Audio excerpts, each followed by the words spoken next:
Well, hey, welcome to the Daily Brew. It is 7:18 today. All right, so what are we talking about today in the Daily Brew? Let's go ahead and roll the video because I don't think we know.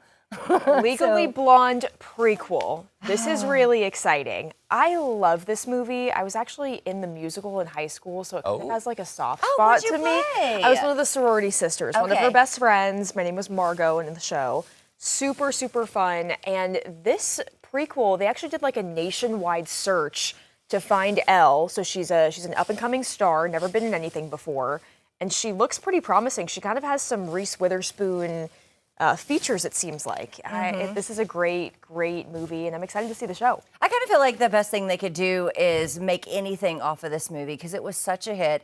It was so good. It resonated with so many people that I don't think that you can go wrong. I agree. I think it's going to be fun. It's definitely going to be a fun one to see. I love a prequel too, to kind of get the story going. It'll be good. Definitely. Elle premieres July 1st on Prime Video. It's going to be a lot of watchers. Love it. And I do want to add that our very own Claire Everbach loves Jennifer Coolidge, who was in the original Yes. movie, and can do a pretty impressive Jennifer Coolidge impression.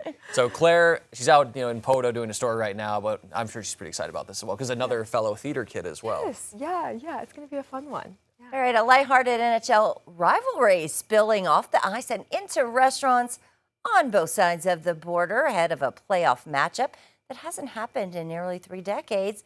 Some Montreal businesses are scrubbing Buffalo from their menus, while shops in New York are firing back by removing Canadian branded items from their shelves. I feel like it's some good rivalry fun there. Yes, and this is big for Buffalo too, because they haven't been to the playoffs since the early 2000s. I think it was late 2000s, early 2010s. They had a couple good teams, but yeah, the city of Buffalo, they're very passionate about their sports teams. The Bills have been obviously very passionate about, and the Sabres, and they haven't been in the playoffs in a while.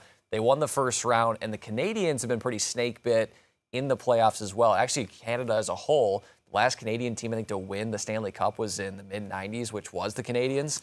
So, and Buffalo is pretty close to the Canadian border. There's a lot of Canadians that travel across the border to go to these games. So that's why it's a little bit of a lighthearted kind of rivalry here. And Buffalo won last night, so I'm sure the city was pumping. So I'm hoping that they can go all the way Buffalo, that is, because, again, kind of a smaller market area, hasn't won any professional championships, and their city will go crazy if they win. They're looking good this year, it seems like. It seems like they have a good chance. Yeah, they've got a young core. They're young. They've got stars that'll run through the rest of this year, especially Tage Thompson, one of their forwards who played on a USA hockey team that won the gold. So, yeah, I'm looking forward to this series. I mean, already it's going on, but, yeah, I like a little like that because it's kind of like Ohio State and Michigan. When they play each other in the big game, they have like the state of Ohio. Nothing that has M's, they exit out. Oh, so anything that's awesome. It's awesome. And then in Michigan, same thing. Like the O, so like a stop sign, they'll cross out the O's. Like nothing with this letter O in it. So I like stuff like this. Again, it's lighthearted, it's fun, especially because hockey, it gets a little bit physical in hockey games. It's true. They're not afraid to fight each other. Montreal. I love that. There goes the Montreal seasoning. How fun. All right, a bakery delivery truck was struck by a plane while it was landing at Newark Airport. Have you seen this video? Having the video cam inside the cab, I think, explains the whole story there. It was all caught on camera in slow motion. Look at the arrow there. You can see the plane coming just moments before the impact there. My goodness. Wow. That driver, though, surprisingly was okay. Wow. And look at him. You can tell he's like, what is going on? What is about to happen? What a scary situation. Oh. Especially because you probably are hearing the plane and you're like, is that right above me? And then, Yeah. oh my goodness. So have we found out why exactly the airplane was that close to the ground? It was taxiing in.